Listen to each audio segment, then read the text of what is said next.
আগামীকাল শুরু হচ্ছে ঢাকা আন্তর্জাতিক বাণিজ্য মেলা ২০২৬। সাবেক প্রধানমন্ত্রী ও বিএনপি চেয়ারপারসন বেগম খালেদা জিয়ার মৃত্যুতে ৩ দিনের রাষ্ট্রীয় শোক পালনের কারণে এবার বাণিজ্য মেলা ১ জানুয়ারি শুরু হয়নি। রাজধানীর পূর্বাচলে বাংলাদেশ চীন মৈত্রী প্রদর্শনী কেন্দ্রে কাল সকাল ১০টায় ৩০তম বাণিজ্য মেলার উদ্বোধন হবে। বিস্তারিত রবিউল ইসলাম রবির রিপোর্টে।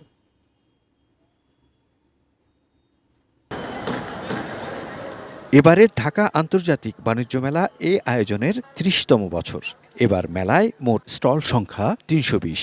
দেশীয় কিছু প্রতিষ্ঠানের প্যাভিলিয়নও আছে। এছাড়া বরাবরের মতোই ভারত, পাকিস্তান, তুরস্ক, ইরান, সিঙ্গাপুর ও আফগানিস্তান সহ বেশ কিছু দেশের ব্যবসায়ীরা মেলায় অংশ নিচ্ছেন।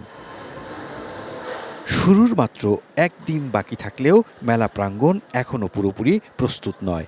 মেলা পুরো জমে ওঠার আগেই সবকিছু গোছানো হয়ে যাবে বলে আশাবাদী অংশগ্রহণকারীরা। একটা পলিটিক্যাল ইস্যু গেল, আমাদের বেগম খালেদা জিয়ার একটা ইন্তেকাল হলো, সবকিছু মিলিয়ে আসলে আমরাও তো একটা ট্রমার উপর দিয়ে যাচ্ছি।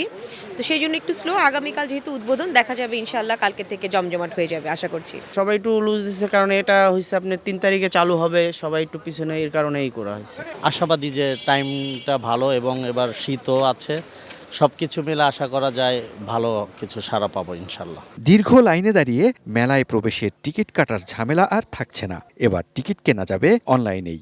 মেলায় শাটল সার্ভিস, বিআরটিসি বাসের সিটে লাগানো কিউআর কোড স্ক্যান করেও টিকিট কাটা যাবে। আমাদের যে অনলাইন প্ল্যাটফর্ম, ওইখান থেকে আপনি টিকিটটা ডাউনলোড করে নেবেন। কাটার পরে মোবাইল থেকে কিউআর কোডটা আমাদেরকে দেখাবেন, আপনি স্ক্যান করা হবে, ওখান থেকে আপনি প্রবেশ করে ফেলবেন নির্ঝঞ্ঝাটভাবে।